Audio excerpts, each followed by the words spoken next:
रुको, कहाँ जा रही हो? तुम ऐसे नहीं जा सकती। जब तक तुम्हारी मुझसे शादी नहीं हो जाती मैं तुम्हें कहीं नहीं जाने दूंगा। वेदांश आर्या ने सोनल को अपनी ओर खींचा था, जिस पर सोनल ने एक जोरदार थप्पड़ वेदांश के गाल पर रख दिया। तुम्हारी हिम्मत कैसे हुई मुझे छूने की? सोनल का गुस्सा बहुत तेज था और इस वक्त वो इतनी हाइपर थी कि उसे ये तक समझ न आया कि वो वेदांश के अपार्टमेंट में थी, उसके रहमो करम पर थी और वो जो चाहे उसके साथ कर सकता था। उसके हाथ उठाने पर वेदांश ने अपने हाथ की मुट्ठियां सख्ती से भींच लीं। मेरे करीब मत आना, वरना जान से मार दूंगी तुम्हें। सोनल की आंखों से बहते आंसू और चेहरे पर फैला गहरा गुस्सा उसकी चटकती हुई नसों की गवाही दे रहा था। सोनल, एक बात तय है, अगर यहाँ से जाना है तो शादी करनी होगी, वरना। वो ठंडे लहजे में गुर्राता हुआ बोला, वरना क्या? क्या कर लोगे तुम? बेशक वो अंदर ही अंदर बहुत घबराई हुई थी, लेकिन बाहर से वेदांश के सामने मजबूती से खड़ी थी। अगर तुम शादी नहीं करोगी तो यहीं रहोगी, इस कमरे में कैद, इस घर में कैद, हमेशा के लिए। वेदांश की बात पर सोनल ने गहरी सांस लेते हुए गुस्से से उसे देखा। तुम मुझे नहीं रोक सकते वेदांश, मैं जा रही हूँ। वो दरवाजे की तरफ बढ़ी थी कि वेदांश ने उसे बाजू से पकड़कर अपनी ओर वापस खींचा था। मुझे जबरदस्ती करने पर मजबूर मत करो सोनल, तुम में इतनी ताकत नहीं कि मेरी सख्ती को सह सको। वेदांश ने ठंडे और सख्त अंदाज में कहा। मुझे तुमसे डर नहीं लगता, जो करना है कर लो, मैं यहाँ से जा रहूँगी। सोनल ने जिद्दी लहजे में कहते हुए अपने बाजू को उसके हाथ से छुड़ाना चाहा, जिसे वेदांश ने और भी ज़्यादा सख्ती से पकड़ रखा था। सोनल ने उसके हाथ पर अपने दांत गाड़ दिए और उसके दिए मीठे दर्द को चुपचाप सहते हुए वो होंठ भींच कर रह गया। उसके हाथ पर दांतों से जख्म देती वो पीछे हटी थी। हाथ छोड़ो मेरा वेदांश आर्या, वरना अब इससे भी ज़्यादा जोर से काटूंगी, वो गुर्राते हुए बोली। मंजूर है, पूरी ताकत लगाना, लेकिन एक बात याद रखना, मुझे उतना ही दर्द देना जितना बाद में सह सको। उसके बेहिचक शब्दों पर सोनल के रोंगटे खड़े हो गए। वो बहुत जिद्दी इंसान था, इतना तो वो भी जानती थी, लेकिन उसे धोखे से यहाँ लाकर शादी के लिए मजबूर कर रहा था। सोनल 1 महीने बाद 18 की होने वाली थी और तब तक वो उसके साथ शादी नहीं कर सकती थी, और ये बात वो वेदांश को समझा भी नहीं सकती थी, क्योंकि ये उसका निजी मामला था। मुझे घर जाना है। अब की बार उसका लहजा थोड़ा सा धीमा पड़ गया था। शादी के बाद वेदांश अब भी अपनी बात पर अड़ा हुआ था। सोनल सोच में पड़ गई। उसे किसी भी तरह यहाँ से निकलना था। एक बात मेरी अच्छे से सुन लो वेदांश, चाहे कुछ भी हो जाए मैं तुमसे शादी नहीं करूँगी। मुझे कैद में करना है ना तो कर लो कैद, सारी जिंदगी के लिए कैद कर लो, लेकिन मैं तुमसे शादी नहीं करूँगी, सुना तुमने? वो भी कटाक्ष भरे अंदाज में कहती अब वेदांश को गुस्सा दिला रही थी। वेदांश ने अपनी आंखें जोर से भींच लीं। वो जो करना नहीं चाहता था अब उसे वही करना था, क्योंकि सामने खड़ी लड़की उसकी सहन शक्ति को बहुत आजमा रही थी। आंखें खोलते ही वेदांश की आंखों में बेहद गुस्से की लाली थी। चलो फिर, शादी के बिना ही तुमसे रिश्ता जोड़ लेता हूँ। इतना कहते हुए उसने सोनल को पीछे बिस्तर पर धक्का दिया, दरवाज़ा लॉक किया और अपनी टाई की नॉट ढीली करते हुए उसकी ओर बढ़ने लगा। वो अविश्वास से वेदांश को देख रही थी। वो तो उसका सबसे अच्छा दोस्त हुआ करता था, जिस पर वो आंखें मूंद कर भरोसा करती थी, और उसी भरोसे पर तो वो आज उसके साथ यहाँ पर चली आई थी। मगर भरोसा तो एक पल में टूट गया, एक रेत का घरौंदा साबित हुआ। वेदांश ने घुटना बिस्तर के ऊपर रखा। उसकी आंखों में इतनी तेज लाली थी कि सोनल को उसकी आंखों से वहशत सी महसूस होने लगी थी। उसे यकीन ही नहीं हो रहा था कि ये वही वेदांश था। नहीं प्लीज़, तुम ऐसा कुछ नहीं करोगे। वो जैसे वेदांश से ज़्यादा खुद को यकीन दिला रही थी। तुम सोच भी नहीं सकती कि मैं तुम्हारे साथ क्या क्या कर सकता हूँ। वेदांश ने एक हाथ उसके तकिए के पास रखते हुए उस पर झुकते हुए कहा। बेहद निडर होने के बावजूद इस वक्त वो वेदांश के इरादे देखकर पूरे जिस्म से कांप रही थी। आप मेरे साथ जोर ज़बरदस्ती नहीं करेंगे। वो पहली बार वेदांश को आप कह रही थी, वरना हमेशा तुम कहकर ही पुकारा करती थी, जबकि वेदांश उससे पूरे 7 साल बड़ा था। लेकिन उनकी दोस्ती पिछले 1 साल से थी। 1 साल पहले ही तो वो सोनल की फीकी जिंदगी में बहार बनकर आया था। सोनल अपने दिल की हर बात उससे बेझिझक कह दिया करती थी, और वो भी बिल्कुल दोस्तों की तरह उससे व्यवहार किया करता था। आज तक उसने सोनल का हाथ तक नहीं थामा था, और यही वजह थी कि सोनल उस पर आंखें मूंद कर भरोसा करने लगी थी। पर आज वही भरोसा उसे डुबो रहा था। उसके दोनों हाथ रखे वो उसके चेहरे पर झुकता, उसके नरम और मुलायम होठों को देखता। 1 इंच के फासले पर ही रुक गया था और वो कांप उठी। क्या चाहते हो? वो उसे खुद से दूर नहीं कर रही थी और ना ही कोई विरोध कर रही थी। बस इस वक्त उसकी आंखों में डर था, ढेर सारा डर। वो गहरी सांस लेती अब एक छोटी सी सहमी हुई बच्ची लग रही थी। सिर्फ शादी, वही शब्द दोहराए।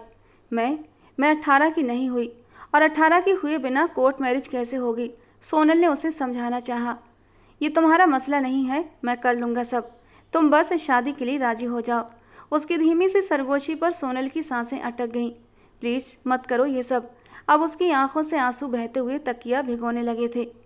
फैसला अब भी तुम्हारा ही होगा सोनल। बिना शादी के रिश्ता, या शादी करके अपने घर जाना चाहती हो? वो इतना करीब था कि बस 1 इंच का फासला उसने कायम रखा था।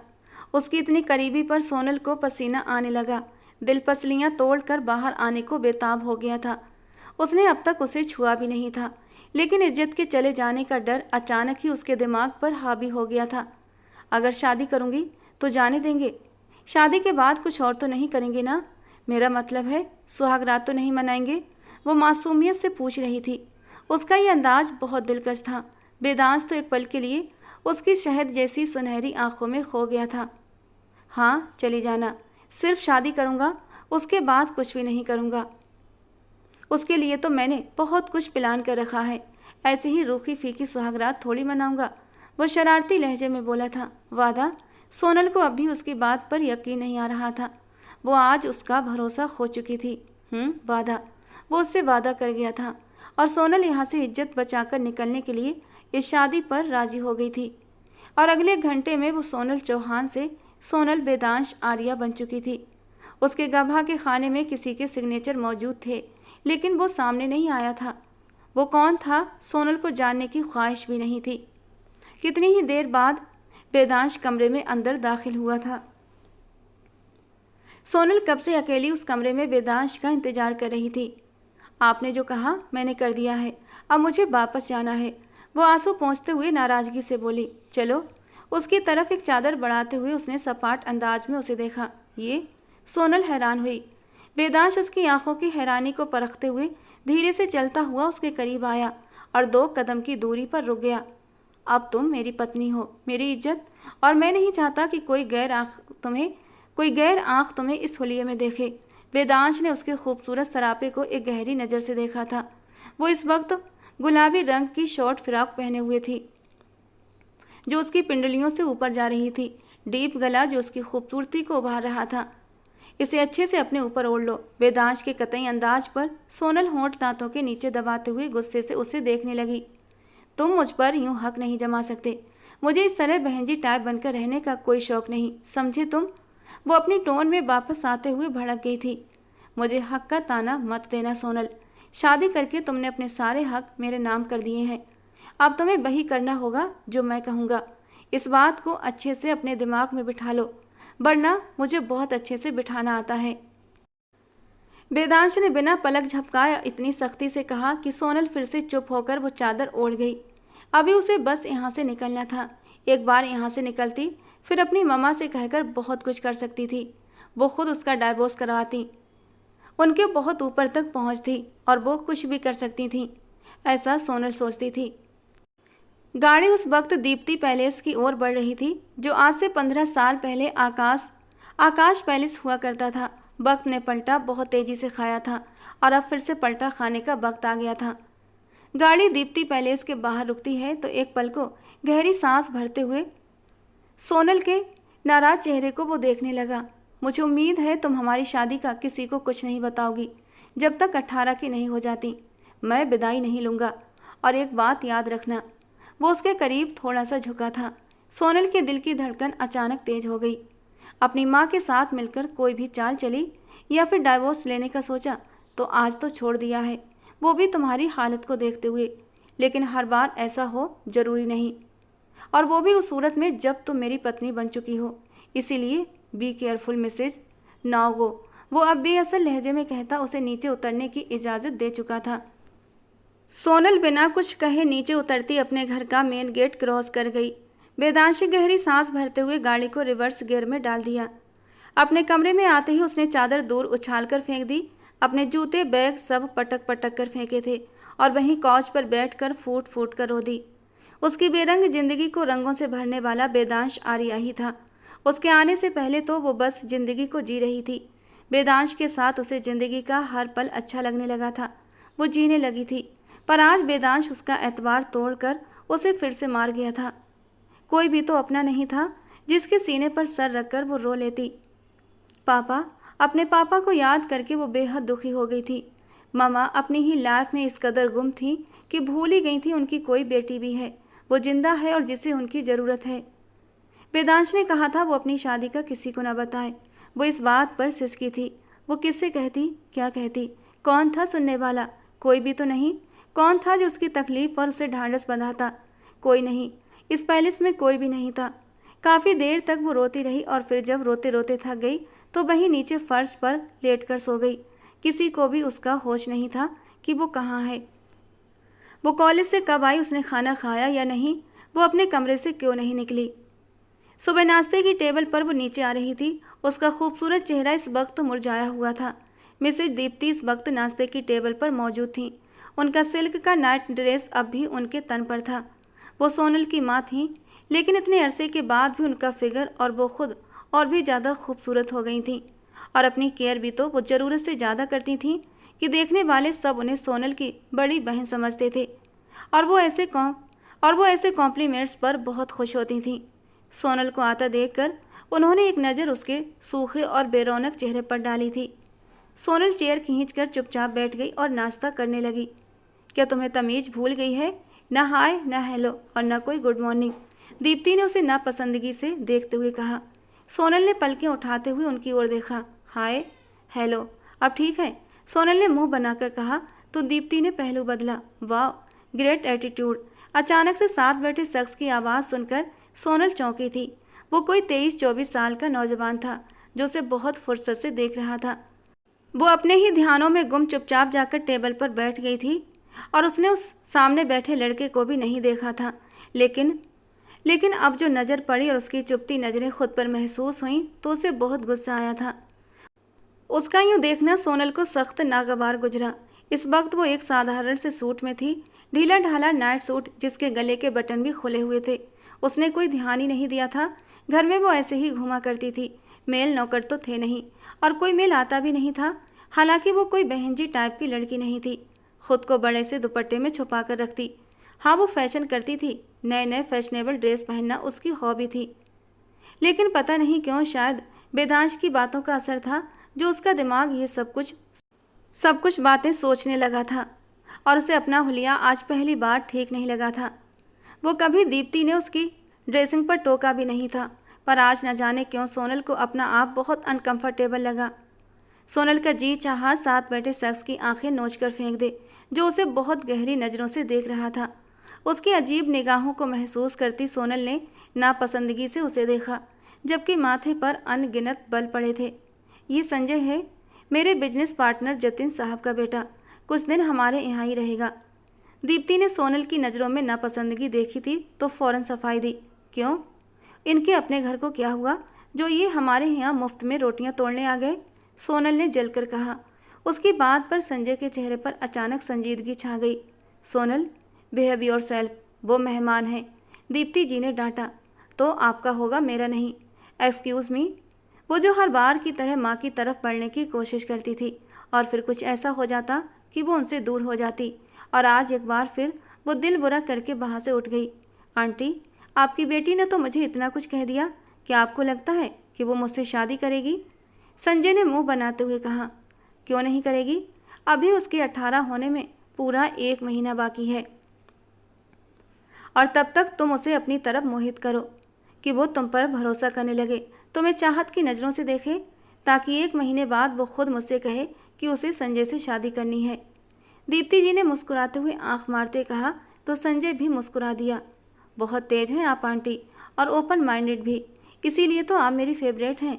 वो उनके हाथ पर हाथ रखकर तारीफ कर रहा था, जबकि दीप्ति भी मुस्कुरा दी। दूर सीढ़ियाँ चढ़ती सोनल ने यह मंजर नापसंद निगाहों से देखा था। कागजों को ध्यान से जांचने के बाद वेदांश आर्या ने उस बिजनेस डील के पेपर्स पर साइन कर दिए थे। कांग्रेचुलेसन मिस्टर वेदांश, अब हम बिजनेस पार्टनर बन गए हैं। इस एक डील के सफल होने के बाद हम आगे भी साथ में काम करेंगे, रंजीत साहब ने मुस्कुराते हुए कहा तो वेदांश ने गंभीरता से सिर हिलाया।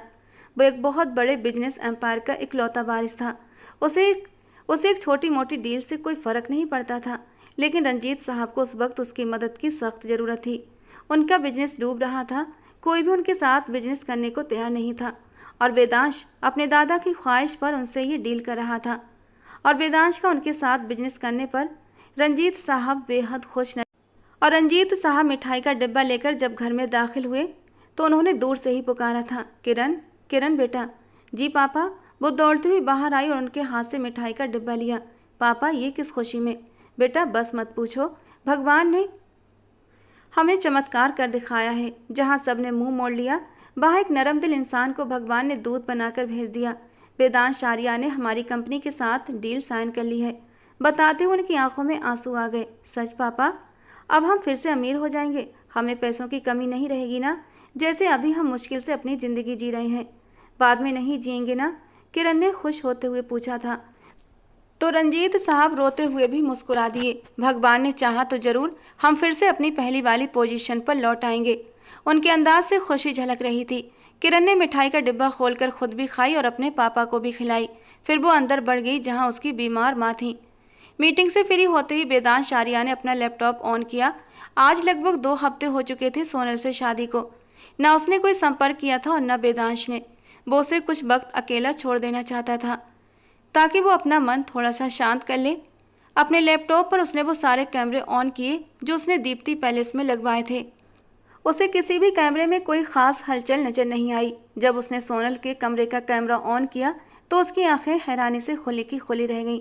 काले रंग की साड़ी और जिसका ब्लाउज इतना छोटा था कि मुश्किल से उसकी आधी धड़कनों को छुपाए हुए था, जिसका आगे और पीछे का गला भी बेहद डीप था, जिसे पहने वो इस वक्त आईने के सामने खड़ी अपने कानों में झुमके पहन रही थी।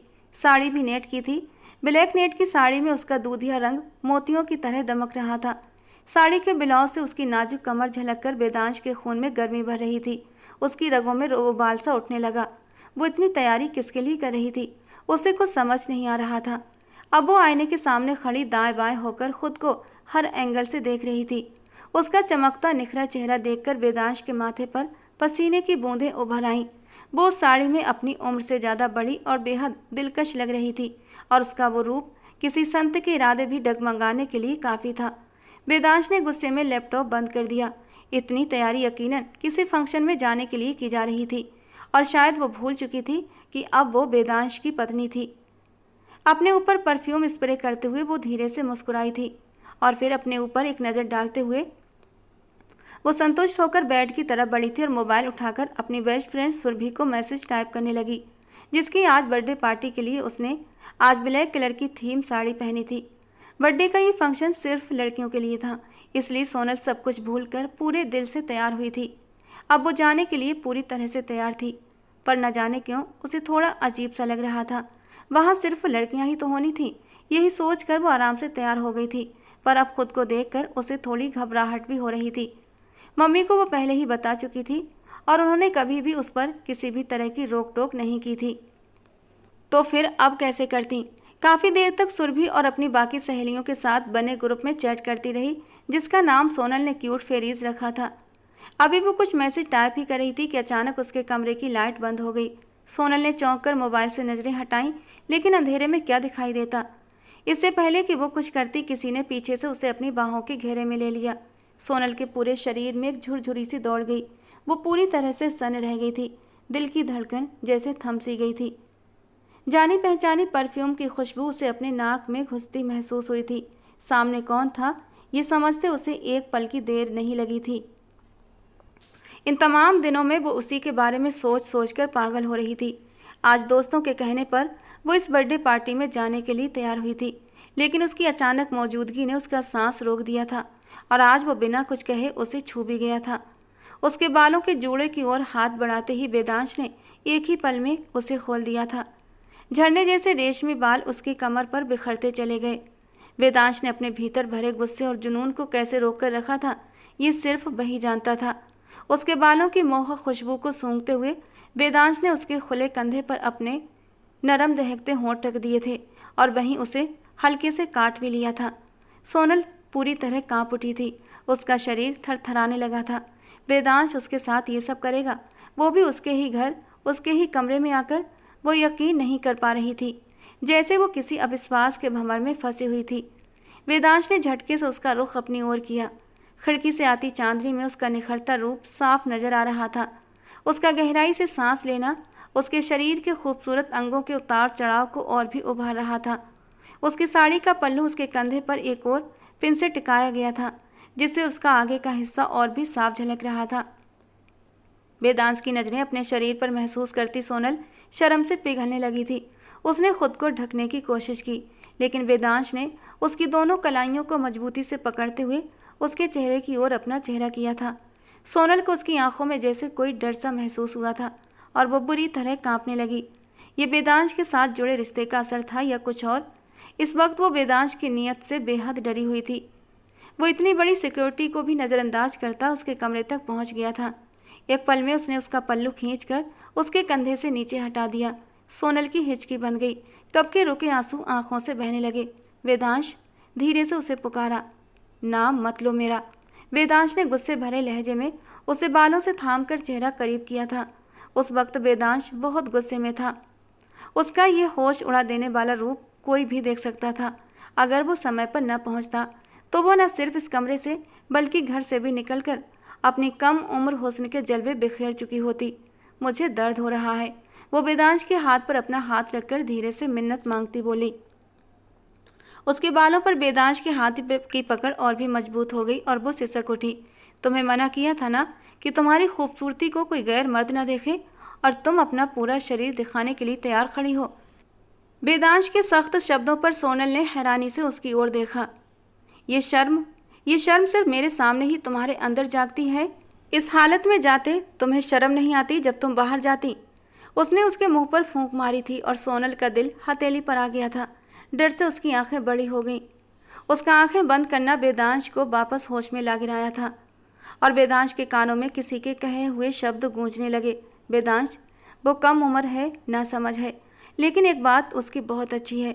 उसे जिस रंग में ढालोगे वो ढल जाएगी। प्यार से समझाओगे तो वो तुम्हारे नक्शे कदम पर चलेगी। सख्ती करोगे तो उसे तोड़ दोगे, और एक बार वो टूट गई तो चाहे लाख कोशिशें कर लेना, उसे दोबारा जोड़ नहीं पाओगे। बंद आंखों से सोनल के आंसू गिर रहे थे। उसके गालों पर बहते आंसू उसके अंदर के डर का पता दे रहे थे। उसके शरीर का धीरे धीरे कांपना वेदांश से छिपा नहीं था। वेदांश ने धीरे से उसके बाल छोड़ दिए, उसकी साड़ी का पल्लू खोलकर उसके सीने को ढक दिया। सोनल, जो वेदांश से और भी सख्ती की उम्मीद लगाए आंखें मूंदे खड़ी थी, अब वेदांश के नरम व्यवहार को महसूस करके अपनी आंखें खोल दी। उसका कांपना लेकिन अब भी बंद नहीं हुआ था। वेदांश उसे अभी भी सख्त निगाहों से देख रहा था। इससे पहले कि मेरा दिमाग घूमे, तुरंत बदलो ये कपड़े, वो सख्त लहजे में बोला। सोनल अपनी जगह से हिल भी नहीं पा रही थी। सुना नहीं तुमने? बदलो इन्हें, वरना मैंने किया तो तुम्हें अच्छा नहीं लगेगा। वो सहम कर 2 कदम पीछे हटते हुए चेहरा दोनों हाथों में छुपाकर फूट फूट कर रो पड़ी। वेदांश ने आगे बढ़कर उसके आंसू नहीं पोंछे, ना ही रोने से रोका। उसका गुस्सा अब भी उस पर वैसा का वैसा ही था। बस वो उसे सजा देने का इरादा टाल गया था। रोना बंद करो सोनल। इस बार लहजा थोड़ा नरम था। उसका रोना, उसकी सुनहरी आंखों के आंसू वेदांश के दिल पर गिर रहे थे, और ये बात वो उसे कह नहीं सकता था। आप बहुत गंदे हैं वेदांश, आप बस मुझे डराने धमकाने आते हैं। मैंने क्या किया जो मुझ पर अभी इतना गुस्सा कर रहे थे? मैं तो सुरभि की बर्थडे पार्टी पर जाने के लिए तैयार हुई थी। वो आंसू पोंछते शिकवे करने लगी, और ये सब उसके नरम लहजे का नतीजा था, जो हमेशा से वो देखती आई थी। ऐसी ड्रेसिंग करके जाने वाली थी तुम? वेदांश ने माथे पर बल डालकर उसे घूरा। वहाँ पर सिर्फ लड़कियाँ होंगी वेदांश, कोई मर्द नहीं देखेगा आपकी बीबी को। अच्छे से जानती हूँ मैं आपकी बीबी हूँ। नाराज और गुस्से से कहती वो रुख मोड़ती अपने गाल पोंछने लगी। वहाँ लड़कियाँ हैं तो क्या? जिस रास्ते से गुजर कर जाती, क्या वहाँ भी लड़कियाँ ही होती? वेदांश ने लाइट ऑन की तो सोनल शर्मिंदगी से घिर गई। अब उसे अपने हुलिये का एहसास होने लगा था। ये साड़ी उसकी माँ देकर गई थी। उन्होंने ही उसे सजेस्ट की थी और उसकी बहुत तारीफ भी की थी कि ब्लैक रंग की साड़ी में तुम बहुत खूबसूरत लगोगी, और उसने भी ना समझी में उसे पहन लिया था। और अब वेदांश के सामने इस हुलिये में खड़े रहने पर वो शर्म से लाल हुई थी। वेदांश ने भी उसकी शर्म को महसूस कर लिया था। मेरे सामने खड़े होने से तुम शर्माती हो, इस हालत में तो भीड़ भरे बाजार से कैसे जाती हो? वेदांश ने दांत पीस लिए। मैं वो चादर ले लेती जो आपने दी थी। तुरंत दिमाग लगाया और झट से झूठ बोल दिया। और यकीनन अब ये इरादा बनाया है तुमने, पहले तो ऐसा कोई भी इरादा नहीं होगा। वो देखिए, अब आप मुझे तंग कर रहे हैं, मुझे देर हो रही है, जाना है। वो नजरें चुराती बोली। ठीक है, तुम्हें इसी हुलिये में जाना है? वेदांश का लहजा फिर से सख्त हो गया। जा रही हूँ बदलने। वो मुंह बनाकर बेकसी से हिचकिचाती हुई पांव पटकती ड्रेसिंग रूम की ओर बढ़ गई। वेदांश ने बाहर ही उसका इंतजार किया। वो उसे अपने तरफ सही करना चाहता था। वो सख्त स्वभाव का था, लेकिन उसे अपने दादाजी की वजह से इस लड़की के साथ नरमी बरतनी पड़ती थी। थोड़ी देर बाद वो काले फ्लोरल फ्रॉक में सामने आई थी। याद रखना, खूबसूरती वही होती है जो अपने तक सीमित रहे या अपने पति तक सीमित रहे। एक पल के लिए दोनों की नजरें मिली। सोनल बिना कुछ कहे पलटी। दरवाजे के पास जाते सोनल के दिमाग की बत्ती जली। उन्हीं कदमों पर वो उसकी तरफ वापस मुड़ी थी। इससे पहले कि वो कुछ कहती, वेदांश वहां से गायब था। ये कहाँ चले गए? अभी तो यहाँ थे। सोनल परेशान हो गई। उसी वक्त उसके नंबर पर कॉल आने लगी, जो वेदांश की ही थी। रिसीव करते कान से लगाई। तुरंत नीचे आओ, बाहर इंतजार कर रहा हूँ। अपनी बात कहकर उसने कॉल काट दी। सोनल पांव पटकती घर से बाहर निकली। ड्राइवर ने गाड़ी स्टार्ट करनी चाही, लेकिन सोनल ने मना कर दिया, क्योंकि वो जानती थी वेदांश जैसे जिद्दी इंसान से वो जीत नहीं सकती थी। जैसे ही वो गाड़ी में बैठी, वेदांश ने गाड़ी आगे बढ़ा दी। सुरभि के घर के सामने गाड़ी रोकते वेदांश ने सोनल को हैरान कर दिया। आपको सुरभि के घर का पता था? वो हैरान हो रही थी। वेदांश ने गहरा सांस लिया और उसकी ओर देखा। मैं तुम्हारे बारे में वो सब कुछ जानता हूँ जो तुम भी नहीं जानती। अब बस वक्त खराब मत करो, जाओ, मैं यहीं इंतजार कर रहा हूँ। वेदांश ने नपे तुले अंदाज में कहा। मतलब मैं जब तक अंदर रहूँगी आप यहीं बाहर इंतजार करेंगे? वो एक बार फिर हैरानी के समंदर में डूब गई। वेदांश ने उसे गहरी नज़रों से देखा। सिर्फ 1 घंटा है तुम्हारे पास, बाहर आ जाना, वरना मुझे अंदर आना पड़ेगा। वो उसे चेतावनी दे रहा था तो वो मुंह बनाकर गाड़ी से उतर गई। वेदांश ने अपना लैपटॉप ऑन किया। उसकी आज विदेशी देशों की प्रतिनिधिमंडल के साथ महत्वपूर्ण बैठक थी, जो वो अब गाड़ी में ही करना चाहता था। अरे अभी तो आई हो, अब तुम जाने के चक्कर में पड़ गई हो, थोड़ी देर तो रुको। सुरभि ने उसे 1 घंटे बाद अलविदा कहते देखा तो नाराजगी से बोली, यार रात बहुत हो गई है, अब चलना चाहिए, तुमसे कल बात होती है।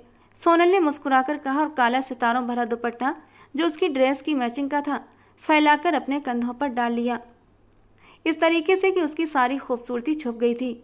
यार तुम अपना इतना खूबसूरत फिगर इस दुपट्टे में क्यों छुपा रही हो? सारी खूबसूरती मध्यम पड़ गई है। खूबसूरती वही होती है जो अपने तक सीमित रहे या फिर अपने पति तक। कुछ देर पहले के कहे शब्द जो वेदांश के थे उसके कानों में गूंज उठे तो होठों ने बेइंतहा मुस्कान को छुआ था।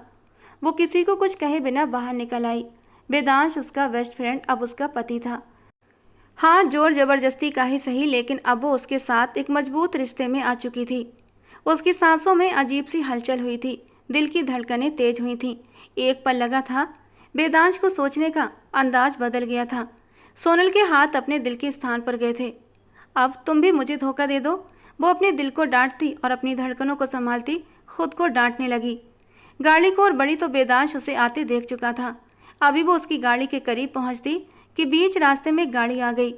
बेइंतहा सोनल के कदम ठहरे। गाड़ी से उतरने वाले व्यक्ति को देख सोनल के माथे पर बल पड़ गए। अरे अच्छा हुआ मैं जल्दी आ गया, आंटी ने मुझे तुम्हें पिक करने को भेजा है। चलो आओ, मेरे साथ चलो। गाड़ी तो तुम लाई नहीं। संजय ने उसे बड़े से दुपट्टे में छुपे उसके पूरे अस्तित्व को गहरी नज़रों से देखा था। सोनल की नज़र वेदांश पर जा ठहरी, जो गाड़ी से बाहर खड़ा था, उसे ही देख रहा था। संजय उसकी तरफ नहीं देख सका क्योंकि उसकी पीठ थी। नहीं, मुझे कोई मसला नहीं है, मैं खुद जा सकती हूँ। सोनल ने सहूलियत से इनकार कर दिया और कदम वेदांश की ओर बढ़ाए कि वो फिर से रास्ते में आ गया। अकेली इस वक्त कैसे जाओगी यार? चलो आओ मेरे साथ, नखरे मत दिखाओ ज़्यादा। वो फ्रैंक होता उसकी कलाई थाम गया और सोनल का दिमाग पल में घूमा। उसने उसके मुंह पर एक थप्पड़ रख दिया। खबरदार जो मुझे हाथ भी लगाया, हाथ तोड़ दूंगी तुम्हारा। वो उंगली उठाकर उसे वार्निंग दे रही थी। तेरी इतनी हिम्मत कि तू संजय खन्ना पर हाथ उठाए, तेरी तो। बदले में संजय ने भी हाथ उठाया, जिसे वेदांश ने रास्ते में ही रोक लिया। अपने सामने एक दमदार जवान आदमी को देखकर संजय थोड़ा सा घबरा गया था। उसकी बॉडी बिल्डर जैसी कदकाठी और उसके हाथ पकड़ने की पकड़ संजय को बहुत ताकतवर लगी। छोड़ो मेरा हाथ, वो दर्द से कराहकर रह गया था। वेदांश ने एक झटके से उसकी कलाई छोड़ी कि वो दर्द से बिलबिला उठा।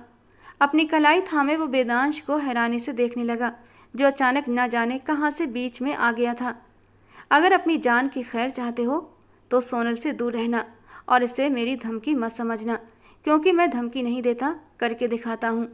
वेदांश का चेतावनी भरा लहजा संजय को बहुत कुछ समझाने के लिए काफ़ी था। वेदांश ने पीछे खड़ी सोनल की कलाई को पूरे अधिकार से थामा और गाड़ी की ओर बढ़ा। पलक झपकते ही वो गाड़ी नज़रों से ओझल हो गई। संजय अपनी कलाई थामे दीप्ति जी को सूचना देने लगा। पूरे रास्ते उनके बीच सन्नाटा था। सोनल को वो दिन याद आया जब उसने वेदांश पर हाथ उठाया था। बदले में वो भी उसे मार सकता था, लेकिन उसने सोनल पर हाथ नहीं उठाया था। शादी के बाद भी वो चाहे तो उसके साथ कुछ भी कर सकता था, पर उसने एक बार भी गलत फ़ायदा नहीं उठाया था। फिर इस शादी के पीछे क्या वजह थी? वेदांश ने मुझसे कोर्ट मैरिज क्यों किया? वो सोच में डूबी हुई थी कि तभी गाड़ी रुक गई। दीप्ति पहले से आ चुका था। वेदांश बिल्कुल चुप था। उसके नंबर पर कॉल आ रही थी। किरण का नाम था। सोनल के माथे पर बल पड़ गए। वो कॉल रिसीव नहीं कर रहा था। शायद सोनल के नीचे उतरने का इंतजार कर रहा था, और सोनल का बिल्कुल भी नीचे उतरने का मन नहीं था। घर आ गया है सोनल। मजबूरी में वेदांश को ये बोलना पड़ा। कॉल बंद होते ही एक बार फिर से आ गई थी। सोनल ने होंठ से कोड़ कर वेदांश को देखा। आप मुझे इसीलिए नीचे उतार रहे हैं ना, ताकि मैं जाऊं और आप इस लड़की की कॉल अटेंड कर सकें। सोनल के लहजे में अब इस बात झलक रहा था जो वेदांश को बेहद नागवार गुजरा। कॉल रिसीव करते ही उसने स्पीकर पर डाल दिया। हाँ, लहजा सख्त था। सर, वो आपकी ऑनलाइन मीटिंग है तो आप? मिस किरण, इस वक्त मैं परिवार के साथ हूँ। आप फिर मुझे नहीं बताएंगी कि मुझे क्या करना है और क्या नहीं? वेदांश का लहजा न बहुत सख्त था न नरम। वो कॉल काट चुका था। सोनल को थोड़ी सी तुच्छता महसूस हुई। वेदांश को देखते हुए वो अपने गाल पर आए बालों को कान के पीछे की ओर झटकने लगी। अब ऐसी भी कोई बात नहीं कि मुझे घूरने लगे हो। इतनी रात हो गई है, कोई लड़की कॉल करेगी तो दिल में बहम तो आते हैं ना? बहम? वेदांश के एक शब्द के जवाब पर सोनल का दिल धड़क उठा। तुम बहम नहीं, शक कर रही हो सोनल। वो उसकी तरफ झुका था। सोनल ने अपनी सांस रोक ली। मेरी जिंदगी में आने वाली तुम पहली और आखिरी लड़की हो। अपने दिलो दिमाग को साफ रखो। कहते हुए वेदांश ने उसकी तरफ का दरवाज़ा खोल दिया। वो झट से नीचे उतरते हुए बड़े से गेट से अंदर चली गई। वेदांश का उसके इतने करीब आना सोनल के दिल की धड़कनों में उथल पुथल मचा चुका था। जैसे ही वो घर के अंदर आई, सामने ही अपनी माँ को गुस्से में देखते वो ठिठकी थी। किसके साथ आई हो? चुपता हुआ सवाल किया गया। अपने दोस्त के साथ, सोनल ने भी बिना डरे जवाब दिया। दीप्ति ने आगे बढ़कर एक थप्पड़ उसके गाल पर मारा। सोनल हैरानी से माँ को देखने लगी। शर्म नहीं आती? इतनी रात हो गई है, किसी गैर लड़के के साथ घर आती हो और बेशर्मों की तरह माँ को बता भी रही हो। उनकी बात पर सोनल ने होंठ से कोड़ लिए। एक बात आज तुम ध्यान से सुन लो सोनल, मैं तुम्हारा रिश्ता संजय से तय करना चाहती हूँ। बल्कि मैंने तुम्हारा रिश्ता संजय से तय कर दिया है। तुम्हारे 18 साल के होते ही तुम्हारी इससे शादी कर दूंगी। इस मामले में तुम्हारी एक भी नहीं सुनूंगी। अब जाओ अपने कमरे में। वो गुस्से में बोल रही थीं। सोनल को आज माँ की बातें पहले से भी ज़्यादा अजनबी लग रही थीं। कमरे में आकर उसने दरवाज़ा लॉक किया और आंखों में आंसू लिए बैठ गई। पर आज उसे माँ की बात पर गुस्सा नहीं आया था। पता नहीं क्यों, जैसे वो बहुत संतोष थी, और ये संतोष उसे वेदांश ने दिया था। संजय किया, कोई भी सोनल के बाल को छू भी नहीं सकता था। सोनल ने आंसू पोंछते हुए गहरा सांस लिया। किरण वेदांश के सख्त लहजे से दिल से टूट चुकी थी। वो अपने पिता के अचानक एक्सीडेंट के बाद वेदांश की कंपनी में साथ हुई डील को पूरा करना चाहती थी, पर उसे बिजनेस की ABCD भी नहीं आती थी। इसी वजह से वेदांश ने वो डील ख़त्म करते हुए उनकी कंपनी को सौंप दिया था और उसे अपनी कंपनी में नौकरी दी, जिससे उसकी ज़िंदगी आगे बढ़ने लगी। पर इस समय वो वेदांश को अपना दिल भी दे चुकी थी। ऑनलाइन मीटिंग फिर से शुरू हो गई थी, लेकिन किरण का दिल बहुत टूट चुका था और उसे खुद ही संभालना था अपनी बीमार माँ के लिए। वेदांश की सुबह आंख खुली तो सोनल के नंबर से आया मैसेज देखा। वो अपनी आंखें पूरी खोल गया। आज कितने वक्त के बाद उसने वेदांश को खुद से मैसेज किया था। वेदांश, मुझे आपसे मिलना है। उसका छोटा सा मैसेज पढ़कर वो कुछ सोचते हुए उसे ओके लिखता और बाथरूम की ओर चला गया। तैयार होकर नीचे आया तो दादाजी अपने खूबसूरत पोते को देखकर खुश हो गए थे। गुड मॉर्निंग दादाजी, आप दिल्ली से कब आए? वो खुशी से उनसे मिला। बस रात को ही पहुंचा हूँ, देर हो गई थी इसलिए मुलाकात नहीं हो सकी। तुम सुनाओ, मिशन सोनल कहाँ तक पहुंचा? वो मुस्कुराए थे। वेदांश भी जवाब में मुस्कुराया। बस अपने अंतिम चरणों में है। जूस का सिप लेते उसने उन्हें देखकर संतुष्ट अंदाज में जवाब दिया। तुम जानते हो ना वेदांश, वो मेरे लिए कितनी महत्वपूर्ण है। मेरे बेटे की एकमात्र निशानी है वो, मेरा सब कुछ। इसके बिना मैंने अपनी ज़िंदगी कैसे जी है ये मैं ही जानता हूँ, या मेरा भगवान। तुम वो अकेले इंसान हो जो उसे मेरे पास वापस ला सकते हो, वरना उसके 18 के होते ही वो दीप्ति जाने क्या करेगी उसके साथ। कमलेश साहब का लहजा टूट गया था, जबकि सोनल के लिए चिंता साफ झलक रही थी। आप परेशान ना हो, मेरे होते हुए ऐसा कुछ भी नहीं होगा। वेदांश ने उसे भरोसा दिलाया। 2 दिन बाद वो 18 की हो जाएगी। वेदांश और दीप्ति कुछ भी, आप जानते हैं कि वो मेरे साथ अब एक मजबूत रिश्ते में है। कोई चाहे भी तो उसे मुझसे अलग नहीं कर सकता। बेफिक्र रहें, 2 दिन बाद आपकी पोती आपके पास होगी। वो आपके पोते का वादा है आपसे। उन्हें यकीन दिलाते वो ऑफिस के लिए निकल गया था। आज भी उसकी 2 मीटिंग्स थी, एक उसके ऑफिस में थी जबकि दूसरी एक होटल में।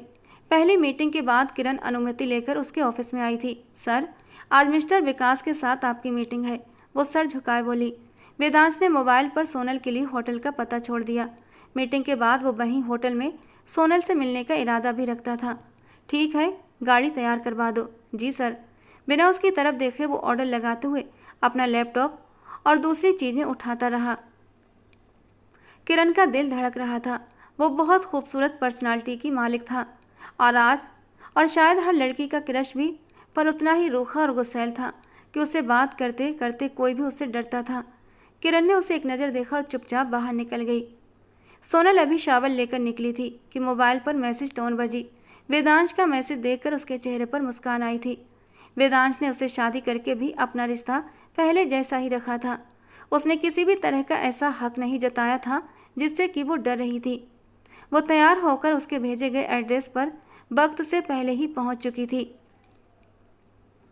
वेदांश अपनी मीटिंग अटेंड कर रहा था कि उसे अपने ऊपर किसी की निगाहों की तपिश महसूस हुई, तो उसने गर्दन मोड़कर उस ओर देखा तो सोनल उससे 2 टेबल छोड़कर बैठी हुई दिखी। वेदांश ने मोबाइल पर वक्त देखा तो सिर ना में हिलाया। वो वक्त से पहले आ गई थी, जबकि अभी वेदांश की मीटिंग शुरू हुए 10 मिनट ही हुए थे। सर ये देखिए, बिल्कुल नया डिजाइन है, मार्केट में आएगा तो अच्छा आ जाएगा। विकास ने अपना लैपटॉप उसके सामने रखते हुए कहा, जबकि किरण भी वहीं मौजूद थी जो सब नोट कर रही थी। इस प्रोजेक्ट को वही हैंडल करने वाली थी। मिस्टर विकास, अगर आप माइंड ना करें तो क्या हम ये मीटिंग कल के लिए पोस्टपोन कर दें? मुझे अभी कहीं अर्जेंट जाना है। वेदांश ने अपना लैपटॉप बंद करते गंभीर लहजे में कहा। किरण के चेहरे पर नाराजगी के भाव उभरे। Okay sir, never mind. Vikas मुस्कुराए। मिस किरण, आपके लिए कैब करवा दी है, आप ऑफिस चली जाएं। वेदांश उनसे एक्सक्यूज करता उठकर खड़ा हुआ। और आप कहाँ? अचानक से किरण के मुंह से फिसला। वेदांश की तेज नज़रों ने उसे अचानक ही चुप करवा दिया। वो ऐसा ही था, बिना बोले ही सामने वाले को अपनी सारी बात समझा दिया करता था। वेदांश उनसे 2 टेबल दूर एक टेबल पर जाकर बैठ गया, जहाँ पहले से ही एक लड़की बैठी हुई थी। वो बहुत खूबसूरत थी और छोटी भी। किरण को उससे जलन हुई। मिस किरण, मेरा ख्याल है हमें चलना चाहिए, कल मुलाकात होगी। मिस्टर विकास भी एक्सक्यूज़ करता वहाँ से चला गया, जबकि किरण उन दोनों को देखती अंदर ही अंदर कड़कने लगी। आपका कितना देर से इंतजार कर रही थी मैं, वो नाराज़गी से बोली। तुम समय से पहले आई हो, वेदांश ने शालीनता से जवाब दिया। मैंने सुबह मैसेज किया था, तुमने जवाब भी देर से दिया और अब देखो शाम हो गई है, तो तुम्हें अब भी लग रहा है कि समय से पहले आ गई। मैं रोबोट नहीं हूँ जो बिल्कुल वक्त पर चलूँ। वो नखरे वाले अंदाज अपनाती चली गई। क्या काम था? उसकी बात को नज़रअंदाज करते वेदांश मुद्दे पर आया। सोनल ने एक नज़र सामने बैठी उस लड़की को देखा जो उन्हें घूर रही थी। क्यों? जानने की इतनी जल्दी है तुम्हें? किसी को वक्त दिया हुआ है क्या तुमने? सोनल ने गुस्सा संभालते हुए पूछा। वेदांश ने माथे पर बल डालकर उसे देखा। मुझे भूख लगी है, पहले खाना खिलाओ। वो ठोड़ी के नीचे हाथ टिकाए बिल्कुल पहले वाले अंदाज में वापस लौट आई थी। वेदांश ने उसके अंदाज नोट कर लिए थे। वो 2 टेबल पीछे बैठी किरण को भी देख रही थी। वेदांश ने वेटर से खाना लाने को कहा। वो सोनल की पसंद अच्छे से जानता था। तुम्हारे गाल पर ये निशान कैसा है? वेदांश के पूछने पर वो धड़कते दिल से उसे देखने लगी। मेकअप से निशान अच्छे से छुपाया था, लेकिन उसकी त्वचा ऐसी थी, निशान इतनी जल्दी जाता नहीं था। नहीं तो कोई निशान नहीं। वेदांश की नज़र से उसके गाल का निशान छुप न सका। उसकी झुकी पलकों पर वो माथे पर बल डालकर खामोश हो गया। वेटर खाना सर्व करके गया तो खाना देख सोनल की भूख जाग उठी। जल्दी में गर्म स्पाइसी वाइट मुंह में डाली तो सौ सौ करने लगी। मिर्चें, उफ, पानी। उसकी आंखों में आंसू भर आए। वेदांश ने जल्दी से पानी का गिलास उसके होंठों से लगाया और ये नज़ारा देखकर किरण के अंदर और भी आग लग गई थी कि उसकी आंखों से आंसू बह निकले। वेदांश के मोबाइल पर कॉल आने लगी, जिसे रिसीव करके वो अब किरण को कॉल कर रहा था। मिस किरण, आप चली जाइए अब, गंभीरता से कहते वो किरण को बहुत अजनबी लगा। आपको मेरी चिंता करने की कोई ज़रूरत नहीं। मुझे जब जाना होगा मैं चली जाऊंगी। आप जहाँ बिजी हैं वहीं बिजी रहें। वो गुस्से से बिना कुछ सोचे समझे बोली और कॉल काट दी। वेदांश के होंठ भिंचे थे। वेदांश, मुझे पानी दो और। सोनल ने उसका ध्यान अपनी ओर आकर्षित किया। वो फिर से पानी का गिलास उसके होंठों से लगा गया और उसी वक्त किरण वहाँ से उठी बाहर निकल गई। बस और नहीं पीना। सोनल ने गिलास एक तरफ कर दिया। अब भूख लगी है या वो भी ख़त्म हो गई? वेदांश उसकी हर हरकत को अच्छे से नोट कर रहा था। मुझे आपसे कुछ कहना था। वो मम्मा, धीमा लहजा अपनाते हुए वो अपनी माँ की रात वाली सारी बातें उसके कानों में पहुँचा चुकी थी। तो तुम क्या चाहती हो? वेदांश ने उसकी आंखों में झांकते हुए पूछा। सोनल ने माथे पर बल डालकर उसे देखा। ये सवाल तुमने शादी करने से पहले तो नहीं पूछा, अब क्यों पूछ रहे हो? क्योंकि शादी के बाद मैंने कोई हक नहीं लिया तुमसे। और तुम तो वापस जाकर मुझसे तलाक लेने वाली थी ना? वेदांश की बात पर सोनल की आंखें पल भर में आंसुओं से भीग गईं। ठीक है, दे देना तलाक, हो जाओ खुश, तुम भी और मम्मा भी। वो गुस्से से कहकर उठकर खड़ी हुई थी। सोनल, वापस बैठो, लहजा हुक्म देने वाला था। सोनल वहीं खड़ी अपने आंसू पोंछने लगी। सोनल, वापस बैठो, वेदांश ने माथे पर बल डालकर कहा तो सोनल चुपचाप वापस बैठ गई। इधर देखो मेरी तरफ। वेदांश का लहजा अचानक बदल गया था। सोनल ने अपनी नम पलकों को उठाकर उसे देखा। परसों तुम्हारी 18वीं सालगिरह है और साथ ही तुम्हारी विदाई भी। वो मेज से आगे आकर बैठा था। सोनल को अब पूरी तरह अपनी नज़रों के घेरे में लेते हुए अपनी योजना बता रहा था। विदाई? क्या तुम्हें लगता है मम्मा इसे होने देंगी? सोनल ने मुंह बनाते हुए कहा। मुझे सिर्फ तुम्हारा साथ चाहिए सोनल, बाकी कब, कहाँ, कैसे करना है वो मुझ पर छोड़ दो। वेदांश की बात पर सोनल ने चिंता से उसे देखा। खाना खाओ, ठंडा हो रहा है, वेदांश ने नरम लहजे में कहा तो वो उसे खफा होकर देखने लगी। आप ऐसा कैसे कर सकते हैं सर? मेरी नौकरी है ये, आप मुझे नहीं निकाल सकते। किरण वेदांश के फैसले से परेशान होकर उसे देखने लगी। मैं तुम्हें इस कंपनी में और प्रोजेक्ट से हटाकर एक चेक दे रहा हूँ मिस किरण। तुम्हारे पापा का बिजनेस डूब चुका था, ये तुम अच्छी तरह जानती हो। उनकी कंपनी हमारी कंपनी के साथ मर्ज हो चुकी है, तो इसके बदले में ये तुम्हें 50 लाख का चेक दे रहा हूँ, जो मेरे ख्याल से काफ़ी है। अगर कम लगे तो रकम बढ़ा देता हूँ, लेकिन अब तुम यहाँ और काम नहीं कर सकती। वेदांश के कड़े अंदाज पर किरण की आंखें भीग गई थीं। क्या वजह जान सकती हूँ? मेरी पत्नी को पसंद नहीं कि तुम यहाँ काम करो और ये वजह काफ़ी है, वेदांश ने सख्त लहजे में कहा। किरण पत्नी शब्द पर हैरान रह गई थी और अब बहस की गुंजाइश नहीं बची थी, इसलिए वो चुपचाप बाहर निकल गई। सोनल, वेदांश, तुम मेरे लिए क्या मायने रखती हो ये तुम खुद भी नहीं जानती। अब वक्त आ गया है कि सासू माँ से भी मिल लिया जाए। वेदांश दिल ही दिल में सोचते उठकर खड़ा हुआ था। Happy birthday to you, happy birthday dear Sonal, happy birthday to you. Deepti ने बहुत प्यार से सोनल के साथ मिलकर केक काटा। बहुत बड़े पैमाने पर यह सालगिरह हो रही थी। आज दीप्ति जी बहुत खुश थीं। आखिरकार वो दिन आ पहुंचा था जब सारी जायदाद की मालिक सोनल हो गई थी और उसकी शादी संजय से कराकर वो सारी जायदाद संजय को ट्रांसफ़र हो जानी थी और संजय को सिर्फ सोनल चाहिए थी। दीप्ति जी ने सोनल को उसे देने का वादा कर लिया था। उन्हें बस उस जायदाद से मतलब था। लेडीज़ एंड जेंटलमैन, आज मैं बहुत खुश हूँ। आज मेरी बेटी 18 साल की हो गई है, तो आज के ही दिन उसकी शादी भी है और मैं अपने दिल अजीज दोस्त जतिन साहब के बेटे संजय के साथ करा रही हूँ। साथ ही तालियां बजाई गईं। सोनल ने होंठ से कोड़ लिए। उसे बस वेदांश का इंतजार था, जो अभी तक पहुंचा नहीं था। पंडित जी के आते ही महफिल में अचानक सन्नाटा छा गया। वेदांश प्लीज आ जाओ, वो दिल से वेदांश को पुकारती हुई अपनी आंखों की नमी साफ करने लगी। रब से पूछ लो चाहे, गवाह ये चांद तारे हैं, न समझो अजनबी, सदियों से हम तो बस तुम्हारे हैं। सोनल की नजरें गेट की ओर उठी थीं, जहां से वेदांश अपनी पूरी शानो शौकत के साथ अंदर दाखिल हो रहा था। वेदांश को देखते ही दीप्ति जी के चेहरे का रंग उड़ गया था। वो यहाँ किस हक से आया था? दीप्ति गुस्से से सोनल की ओर बढ़ी कि वेदांश ने उसे पीछे करते हुए कहर भरी नज़र से उसे देखा। दूर रहकर बात करो मेरी सोनल से, दूर रहकर, वो उंगली उठाते हुए चेतावनी दे रहा था। बेटी है वो मेरी, समझे तुम? सोनल यहाँ आओ मेरे पास। दीप्ति ने बेटी को बुलाया और साथ ही उसकी कलाई खींची, जबकि दूसरी ओर उसका हाथ वेदांश ने थाम रखा था। सोनल ने वेदांश की ओर देखा कि वेदांश ने उसी पल एक झटके से उसे अपनी ओर खींचते हुए सीने से लगा लिया। मेरी बेटी से दूर रहो, अभी इसी वक्त, दीप्ति जी चिल्लाई थीं। आपकी बेटी अब मेरी पत्नी है और अपनी पत्नी से मैं दूर नहीं रह सकता सासू माँ।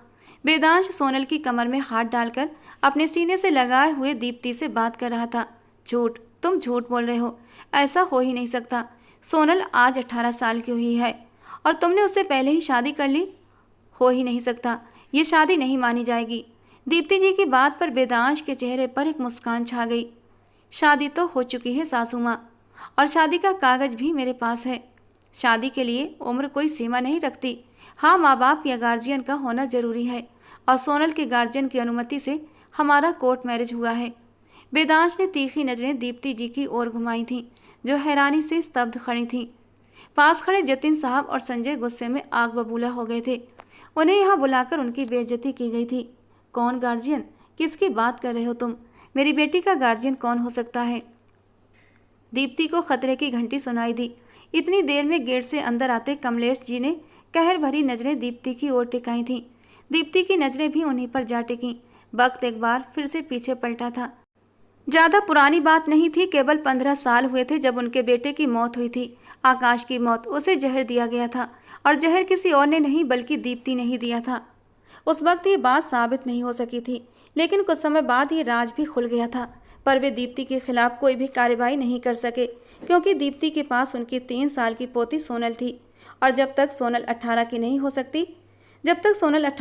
हो जाती तब तक केयर टेकर के रूप में दीप्ति को उसके साथ ही रहना था। और ये आकाश की वसीयत थी, इसीलिए वे चुप रहे और समय आने पर अपने पोते को इस काम के लिए तैयार करते रहे कि वो उनकी लाडली पोती को वापस लेकर आए। आप यहाँ? दीप्ति कमलेश जी को देखकर डर गई। वे अकेले नहीं आए थे, बल्कि अपने साथ पुलिस भी लेकर आए थे, जिस पर दीप्ति की जबान तालू से चिपक गई। अरेस्ट हर इंस्पेक्टर, किसी ने आज से 15 साल पहले मेरे बेटे को मारा था। सबूत भी आपको दे चुका हूँ। अब उसे कड़ी से कड़ी सजा मिलनी चाहिए। कमलेश की बात पर दीप्ति को हवा में ऑक्सीजन की कमी महसूस होने लगी।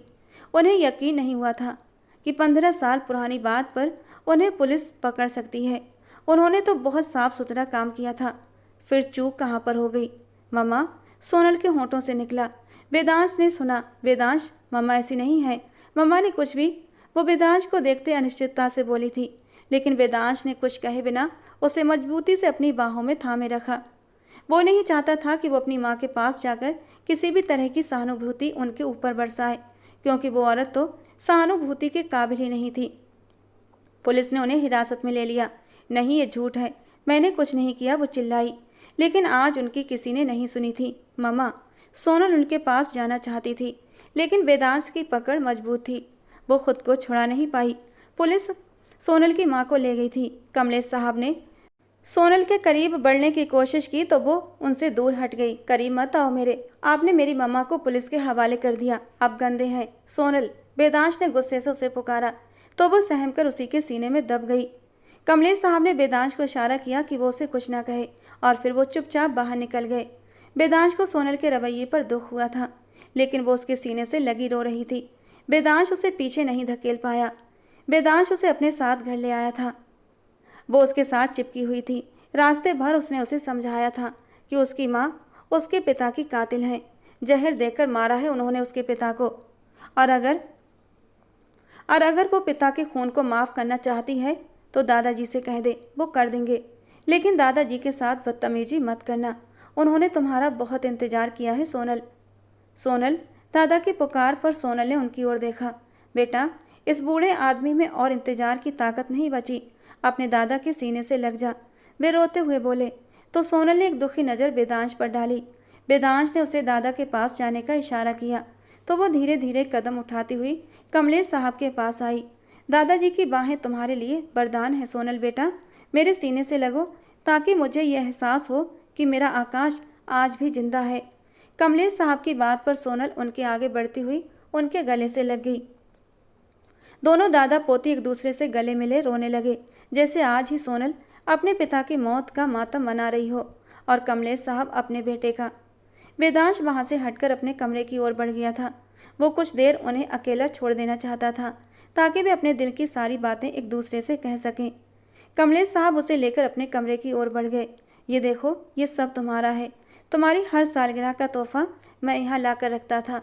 अपने कमरे से जुड़े एक छोटे से स्टोर रूम जैसे कबर्ड को खोलते हुए उन्होंने सोनल को वो जगह दिखाई जहाँ ढेर सारे गिफ्ट्स रखे थे। ये सब तुम्हारे लिए रखा है। सोनल ने हैरानी से देखा। हाँ बेटा, ये सब तुम्हारा है, मेरी पोती के लिए। और वेदांश, वो आपका क्या लगता है? आपका सगा पोता तो हो नहीं सकता क्योंकि मेरे पापा आपकी अकेली इकलौती संतान थे। उसके सवाल पर कमलेश साहब धीमे से मुस्कुरा दिए। कुछ भी न लगकर बहुत कुछ। दरअसल वेदांश मेरे दोस्त का पोता है।